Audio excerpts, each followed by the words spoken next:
Hai Sobat Great People, kali ini balik lagi dengan saya Amelia Sintama dari channel distribution BNI Asset Management yang akan ngobrol di Liquid, ngobrolin lika-liku investasi dan reksadana. Sekali lagi kita akan membahas nih tentang masa gajian. Sebentar lagi kan kita akan mengalami gajian nih. Nah, biasanya akan ada terjadi perbedaan antara rekening payroll dan juga instrumen investasi lainnya. Di mana biasanya kita sebagai manusia akan seperti apa nih, tapi biasanya cuma rencana aja dan banyak sekali godaan-godaan yang kita nggak mungkin bisa keluar dari godaan itu. Biasanya nih ada shopping, diskon besar-besaran, kemudian ada paket tur luar negeri, dan juga kado ulang tahun untuk orang tersayang yang tidak murah harganya.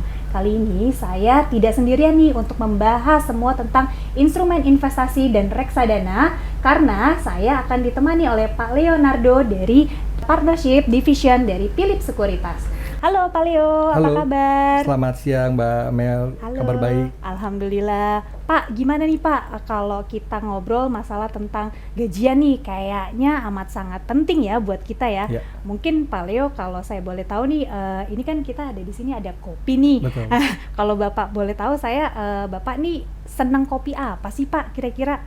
Kalau saya sih biar kelihatan kayak anak muda, kopinya kopi kekinian aren. Oh, oke. Kopi gula aren ya Kopi Pak. gula aren. Ada merek-merek tertentu nggak Pak yang harus Bapak pilih nih sebagai brand untuk beli kopi itu gitu loh Pak? Oke, kalau saya sih nggak ada terus terang. Jadi lebih kita ngopi itu biasanya sebagai kayak titik temu gitu. Oh, oke. Jadi brand nggak masalah, yang penting tempatnya cozy, kita buat titik temu, ya udah kita di situ biasanya. Tapi biasanya berarti untuk meeting ya Pak ya? Iya, betul. Untuk yang penting cuan balik lagi ya Pak ya? Betul sekali, ya.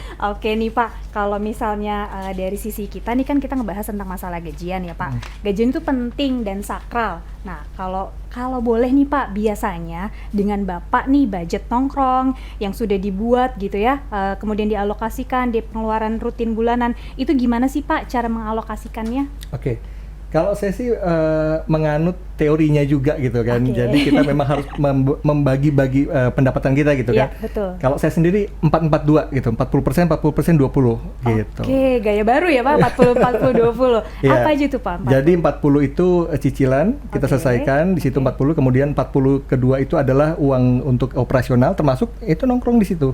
Gitu. Oke. Nah, 20 itu investment saya Oke. gitu. Dan biasanya kalau boleh tahu berhasil nggak Pak dari 40-40-20 itu? So far sih berhasil. So far Iya. berhasil ya. Berarti godaan, walaupun godaan mendatang Bapak ya udah disisihkan dengan porsi yang sudah Bapak alokasikan ya Pak Betul, ya? betul. Oke, mungkin nih Pak kalau boleh tahu kan ada godaan hangout juga nih bareng kawan. Biasanya kan kalau Bapak hangout ini yang saya tangkap adalah Bapak hangout untuk cari cuan nih. Tapi kalau hangout dengan kawan, kira-kira faktor apa lagi sih Pak yang biasanya membuat tabungan itu kesannya bocor halus nih Pak?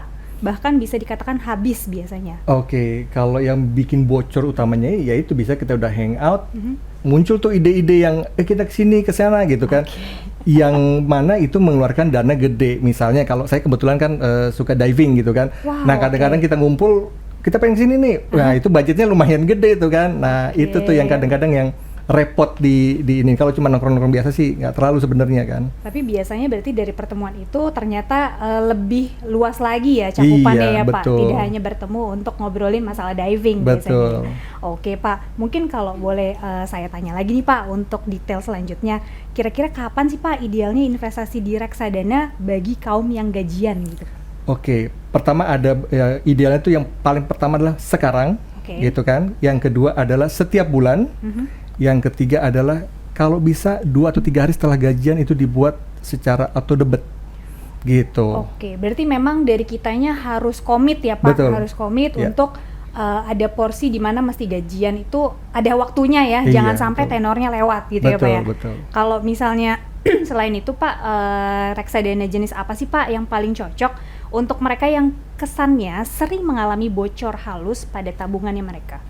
Oke, kalau itu sih tergantung masing-masing orang. Tapi ini kalau kita ngomong saya sendiri gitu ya, saya yang pasti nggak naruh di money market untuk itu. Karena kalau naruh di, kan reksadana ada 4 jenis gitu ya. Nah kalau saya taruh di money market, itu bocor terus gitu, karena keambil terus gitu kan. Nah saya justru taruh yang di non money market, entah itu fixed income. Kalau saya sendiri reksadana saham. gitu. Karena kan begitu kita mau ambil, marketnya lagi turun, kita sungkan mau ambil. Marketnya lagi naik, sayang. Gitu. Karena kalau money market, kita bisa kapan aja ambil tuh. Karena NAB-nya bisa dikatakan tidak fluktuatif dibandingkan reksadana lain gitu ya Pak ya. Iya. Oke Pak, berarti kalau misalnya saya boleh tanya lagi nih Pak, kira-kira dari kita nih, kaum kita kan kalau Bapak berarti sudah ada mindsetnya masuk ke reksadana saham karena mencegah untuk bocor halus. Berarti kira-kira nih kita yang memang belum familiar dan belum paham, kira-kira gimana sih Pak supaya kita bisa ada alokasi ke reksadana saham itu, seperti apa sih, kita mesti ngapain dulu gitu Pak? Oke, jadi kalau ya mungkin saya sharing sedikit, kita ambil contoh yang tadi saya kan 20%. Ada 20% itu kalau saya sendiri split 2. Ya kan, 10% ke money market, 10% ya terserah itu mau yang fixed income, mau yang campuran ataupun mau yang saham. Tapi saya sendiri saham gitu. Nah, yang 10% itu money market untuk dana darurat gitu kan. Nah, kalau yang 10% ini diharapkan dengan fluktuasinya NAB reksadana saham, saya tidak bisa mengganggu atau mengambil kapan aja gitu. Karena kalau bisa kita ambil kapan aja kan bocor terus gitu kan investasi kita gitu. Berarti diuntungkan ya Pak, dengan fluktuatif yang lumayan signifikan, kita jadi agak khawatir untuk mengambil once dia lagi ada di fluktuatif yang bawah gitu ya, kurang lebih ya Pak ya. Oke nih, boleh kita coba tanya lagi ya Pak, jika suatu hari nih kita terpaksa banget ya memakai sebagian dari investasi kita untuk kepentingan yang sangat darurat, reksadana jenis apa sih yang paling bisa diandalkan untuk dana darurat kita? Oke, tadi seperti yang saya sudah sampaikan bahwa memang kalau untuk yang dana darurat itu paling cocok kita memang punya simpanan dalam bentuk reksadana money market. Gitu, karena apa? Karena ya ini pergerakannya memang nggak akan terlalu besar, tapi juga tidak akan resiko untuk harganya berkurang juga tidak besar gitu. Jadi sama seperti tabungan gitu. Jadi sebenarnya kalau reksadana money market saya bisa bilang itu sebenarnya setara kas gitu, setara uang cash gitu. Nah, jadi kalau kita punya reksadana money market, itulah yang sebenarnya cerukan yang bisa kita ambil untuk dana darurat kita. Gitu. Tapi berarti idealnya dana darurat yang Bapak coba sisihkan itu berapa sih Pak? Kalau saya yang tadi saya planning memang 2020 itu 10-10, jadi 10% dana daruratnya. Sebenarnya ini dana darurat kalau mau ngomong itu sebenarnya bisa juga nanti ketika market jatuh masukin dari money market itu juga sebenarnya. Oh, jadi di switch bisa ya dari gitu, misalnya once Bapak kan 10% itu adalah let's say kita masuk ke reksadana saham ya Pak ya.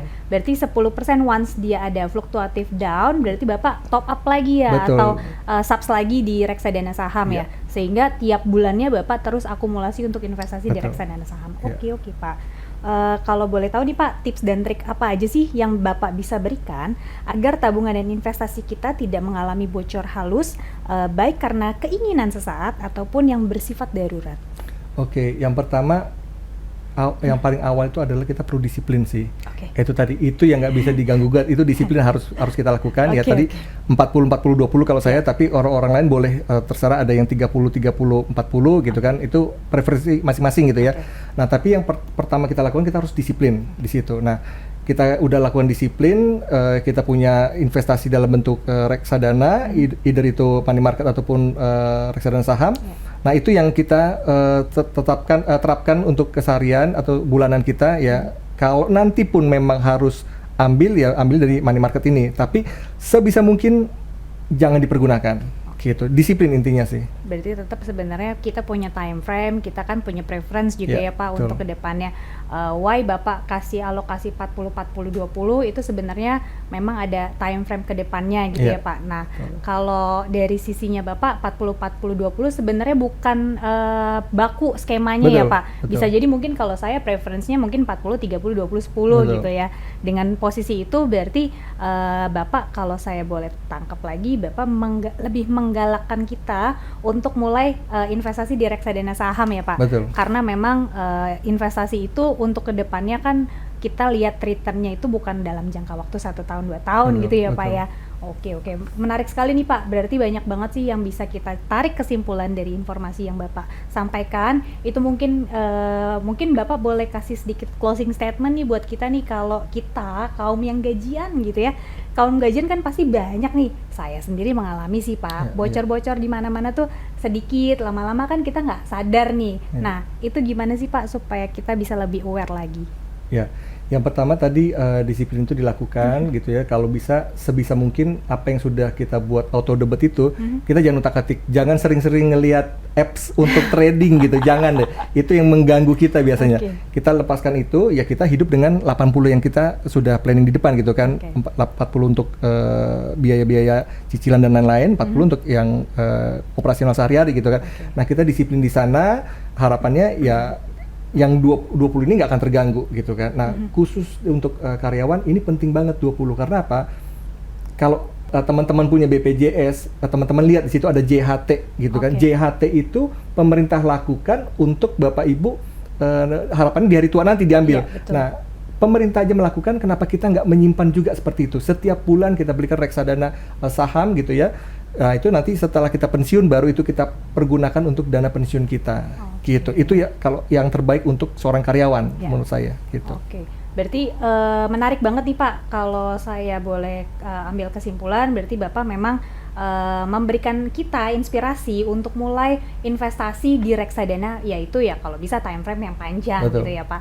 Kalau boleh tahu nih Pak, kita kan sudah banyak kerjasama nih dari Philip dan BNI AM. Kira-kira nih Bapak sendiri porsi yang 20%-nya itu 10% berarti di BNI AM dana liquid, dan selebihnya itu di BNI AM IDX 30 ya Pak ya. Jadi preferensinya memang untuk panjang gitu ya, tapi tetap kita masih bisa ngambil celah di dana darurat kita melewati dari reksadana pasar uang itu ya Pak ya. Betul. Oke, kalau boleh tahu caranya gimana sih Pak untuk mulai, kita nih sebagai yang awam, kan kita sebagai kerjasama bareng dengan Philip Sekuritas ya, mungkin boleh diceritain gimana Pak untuk kita mulai subs di tempatnya Bapak.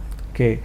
Nah, kita Philip Sekuritas Indonesia bekerja sama dengan BNI Asset Management. Jadi kalau Bapak Ibu atau teman-teman ada yang mau memulai untuk melakukan investasi, kamu bisa download aplikasi Points ID di App Store dan di Play Store, dan kamu bisa membeli produk BNI Asset Management pada menu Profan. Great people, nggak perlu pusing, nggak perlu khawatir lagi gimana caranya. Kita sudah diberikan informasi detail dari Pak Leo sebagai partnership dari PT Philip Sekuritas. Mudah-mudahan kita semua bisa langsung subscribe di reksadana BNI AM, dan juga punya disiplin ya Pak, komit tiap bulannya, setiap gajian, after gajian itu anytime dia T+2 berarti ya Pak ya, T+2 dia langsung masuk beli subscription untuk satu dana darurat, kemudian untuk long termnya, kurang lebih seperti itu ya Pak ya. Oke teman-teman, jangan lupa follow terus akun kami di BNI Asset Management dan juga @talk2philip. Oke, dan jangan lupa ya kita investasi terus ya Pak, karena better future invest now.